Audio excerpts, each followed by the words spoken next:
Bernard Jourdain is a speaker and advocate for the protection of seniors' health and welfare throughout their golden years. Born in South Africa, he immigrated to Canada with his family years ago. His senior years are spent volunteering his time to benefit seniors' lives and to the country he loves, Canada. My name is Bernard Jourdain, President of the United Senior Citizens of Ontario, a totally volunteer organization. And I'm married to Lois will be 25 years coming February. The United Senior Citizens of Ontario is basically a volunteer organization, and we represent seniors across the province. We have over 200,000 seniors. Our basic mission is to ensure that seniors live comfortable and happy in their retirement golden years. Seniors 65 and older are the population sector most vulnerable to the severe consequences of influenza. So influenza is a respiratory virus and is very common. The attack rate in Canada is about 10 to 20%. And what a lot of people forget about, it's one of the top 10 killers in Canada yearly, particularly affecting seniors over the age of 65 and people with comorbidities. In the 2014-2015 influenza season, seniors accounted for 70% of hospitalizations and 90% of deaths due to influenza, otherwise known as the flu. I know for a fact that many of our members ended up in hospital with influenza, and because of the age, they don't have the energy or the stamina to fight back, and they succumb to influenza once they're hospitalized. And that is why we encourage all of our members to take advantage of the flu vaccine. Studies have shown that influenza is associated with an increased risk of heart attacks and stroke. Data from 2015-2016 influenza season showed that 41% of adults hospitalized with the flu had heart disease. What a lot of people don't realize is that when patients die in hospital,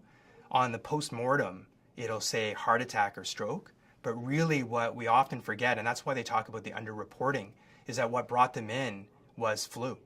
So they came in with influenza, but they never left because they got a secondary complication. I don't believe that seniors are aware that the flu or the influenza can bring about heart attacks and stroke. So an organization like ours have work to do out there to educate, because as part of our mission is to educate our members. And I feel that this is one thing where we probably have not been too active in educating our members to the effects of not obtaining the annual flu vaccine.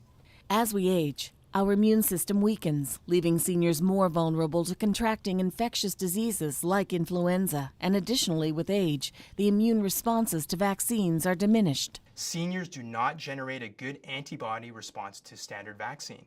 So we are looking at different technologies to boost that immune response. And one of the strategies has been by increasing more antigen in the flu vaccine, hence the high-dose flu vaccine, which is now recommended by the National Advisory as of last season and this season as the preferred vaccine for seniors. Bernard's philosophy on a proper retirement is to stay healthy and active.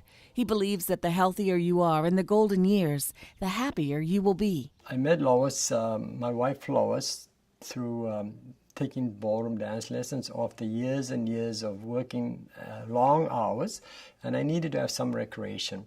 Lois and I enjoy cruising as a pastime or as a hobby, because it's just something that we can enjoy the ballroom dancing that we have learned together. Our license plate is "We're Happy," and it's quite interesting because Lois and I, we are very happy. The life we live, we're happy, we enjoy good health.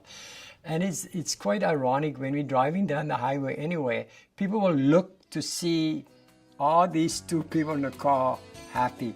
But we are very happy, and we have two dances on there as well because we do ballroom dancing. For seniors interested in learning more about protecting against influenza, please visit the website below. To learn more about vaccination against influenza, speak with your family physician.